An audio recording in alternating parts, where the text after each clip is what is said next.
오늘은 에스라 1장의 시작입니다. 오늘은 아주 많은 사람들의 숫자가 나오는데요. 이들의 총 숫자는 42,360명인데요. 이들은 누구일까요? 남유다가 망하면서 바벨론의 느부갓네살 왕에게 사로잡혀 갔던 자들의 자손 중에서 포로가 귀환해도 좋다는 고레스 왕의 명을 받고 다시 유대 땅으로 돌아온 사람들의 숫자입니다. 이 숫자의 의미는 무엇일까요? 오늘 본문은 에스라 2장 1절부터 70절이고요. 그 중에서 64절과 68절부터 70절까지 보겠습니다. 온 회중의 합계가 42,360명이요.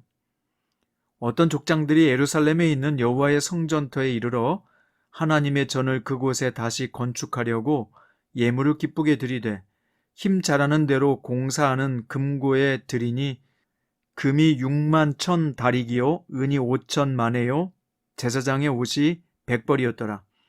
이에 제사장들과 레위 사람들과 백성 몇과 노래하는 자들과 문지기들과 느디딤 사람들이 각자의 성읍에 살았고 이스라엘의 무리도 각자의 성읍에 살았더라.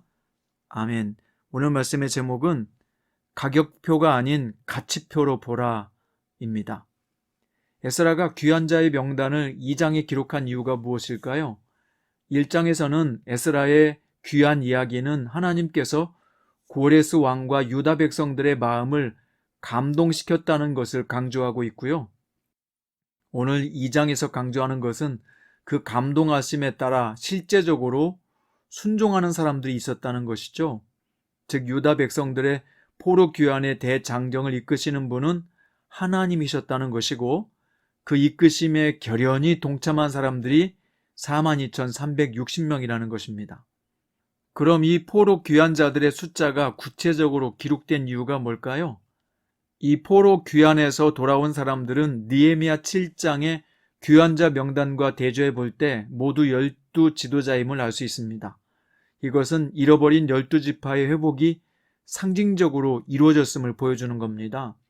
또한 귀환자들에 대해서 부를 때 1절에서는 돌아간 자에서 2절에서는 이스라엘 백성이라고 호칭을 바꾸어 부르셨습니다. 이것은 무엇을 보여주나요? 이들은 하나님의 백성으로서 관계가 회복된 사람들이며 곧 이들은 하나님과 언약을 맺었던 바로 그 백성들의 자손인 것을 강조하고 있는 겁니다. 먼저 가문의 대표를 언급하고 있고요. 그 자손이 몇 명이다라는 순서로 기록되어 있는데요. 이 가문의 대표들의 이름은 포로로 잡혀오기 전에 고국에서 살았던 선조들의 이름이라는 것이죠. 이것을 통해서 보여주는 것은 지금 포로 귀환에 참여하는 사람들은 새로운 가문이 아니라 과거에 이스라엘 땅에서 시작했던 가문이 끊어지지 않았다는 것을 증거합니다. 또한 돌아간 옛 지명까지 언급한 것은 바로 그 약속의 땅으로 바로 그 약속의 자손들이 돌아갔다 이것을 강조하고 있는 것입니다. 또한 36절부터 42절에서는 귀한 자들 중에서 제사장, 레위 사람, 노래하는 자들, 문지기의 자손, 느디딤 사람, 솔로몬의 신하의 자손들이 등장하는데요. 이 사람들은 모두 하나님께 예배를 드리는 일에 임무가 있는 사람들입니다. 이것은 포로 귀한 자들이 돌아가는 이유 중 가장 중요한 목적은 그들이 무너진 제단을 수축하고 사라진 예배를 회복하여 하나님께 예배드리는 신앙 공동체로서의 회복이라는 것을 보여주고 있습니다. 우리도 신앙생활하는 목적이 뭐죠? 그것은 곧 하나님을 찬미하고 하나님께 영광 돌리는 것입니다. 곧 예배가 중요한 목적이라는 것이죠. 이사야서 42장 8절에 보면 나는 여호와니 이는 내 이름이라 나는 내 영광을 다른 자에게 내 찬송을 우상에게 주지 아니하리라 라고 말씀하셨습니다.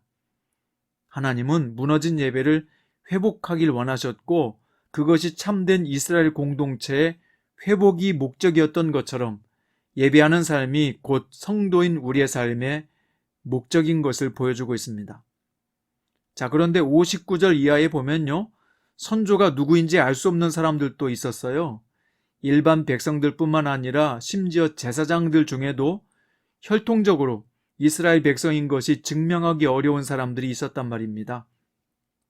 그러나 그들 또한 하나님의 감동으로 고국으로 돌아가기로 마음먹은 사람들이었고, 하나님은 귀한 자 명단에서 그들을 배제하지 않게 하셨습니다. 바로 조상들이 누군지 알 수 없는 사람들이 누구를 말하는 걸까요? 이들은 앞으로 신약 시대가 오면 복음을 듣고 하나님 백성으로 돌아오게 될 이방인들을 말하는 것입니다. 바로 혈통으로나 육정으로나 사람의 뜻으로 나지 아니하고 오직 하나님께로서 거듭나게 될 신앙인들, 바로 우리들도 하나님이 배제하지 않는다는 것을 포로 귀환 사건을 통해서 말씀하고 계시는 것입니다. 그러니까 하나님 나라의 회복을 위한 명단에 여러분과 저도 포함시켰다는 것을 우리도 분명히 확신해야 합니다. 그리고 그 하나님의 뜻에 수종 들고 하나님께 예배하는 일에 우리도 불러주셨다는 것에 대해서 감사하며 기쁘게 하나님을 섬기는 일에 앞장서야 한다는 말입니다. 여러분과 저도 말이에요. 사람이 가장 바람직한 것은 자기가 어떤 사람인가를 아는 것에 달려있다고 생각합니다. 자신이 공주임을 아는 사람은 공주처럼 우아하게 살려고 할 것이고, 자신이 거지 같다고 생각한다면 그는 거지꼴로 살겠죠. 우리는 오롯이 자신에게 몰입해야 합니다. 쇼펜하우어는 자신의 가치를 깨닫는 행복이라는 책에서 타인의 좋은 평가는 자신의 허영심만을 충족시킬 뿐이다 라고 말했습니다.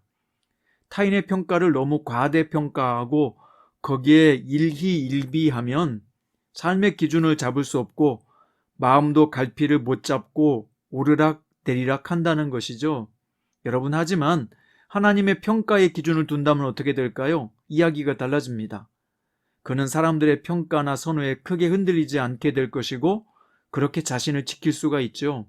왜냐하면 그분의 평가는 절대자의 평가요, 가장 확실하고 정확한 평가이기 때문입니다. 그 하나님의 평가는 오늘 여러분과 제가 얼마나 가치 있는 사람인가를 보여줍니다. 마치 바벨론 포로에 잡혀있는 자들을 귀하게 여기시고 부르신 것처럼 말이에요. 그 귀한 자들은 자신들이 누구의 자손인지 알았고 돌아가야 할 곳도 알았으며 가서 해야 될 임무가 무엇인지도 알았습니다. 여러분, 우리도 알아야 합니다.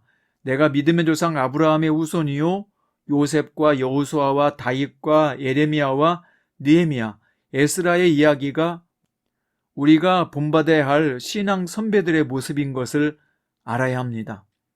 오늘 자신의 가치를 발견하는 행복이 있기를 바랍니다. 당신이 입은 옷이나 자동차 또는 부동산의 가격이 당신의 가치를 결정하는 게 아니에요. 오직 하나님의 선택과 부르심이 당신의 가치임을 아십시오. 그래서 가격표가 아니라 가치표를 보고 자신을 판단하십시오. 시편 2편 7절은 우리의 가치표입니다. 내가 여호와의 명령을 전하노라. 여호와께서 내게 이르시되 너는 내 아들이라. 오늘 내가 너를 낳았도다. 오늘 우리를 불러주시고 창조주 하나님을 묵상하게 하시며 찬송과 예배를 드리게 하신 그 하나님을 찬양하며 힘차게 하루를 시작합시다. 오늘 또 주 안에서 성장하는 멋진 제자가 되기를 주님의 이름으로 축원드립니다. 기도드립니다. 사랑이신 주님, 풀 한 포기 나무 한 그루도 뜻이 있어 창조하셨는데 하물며 어찌 우리들을 무용하게 만드셨겠습니까? 저 머나먼 바벨론의 타향에서 예배하는 땅으로 이스라엘 백성들을 부름같이 우리를 세상의 끝에서 불러주셔서 감사드립니다. 오늘 나의 가치가 소유한 가격표가 아니라 하나님의 평가 가치에 달려있음을 알고 나를 소중히 여기고 내가 만나는 사람들도 귀히 여기는 예수님의 사람으로 살게 하소서. 예수님의 이름으로 기도드립니다.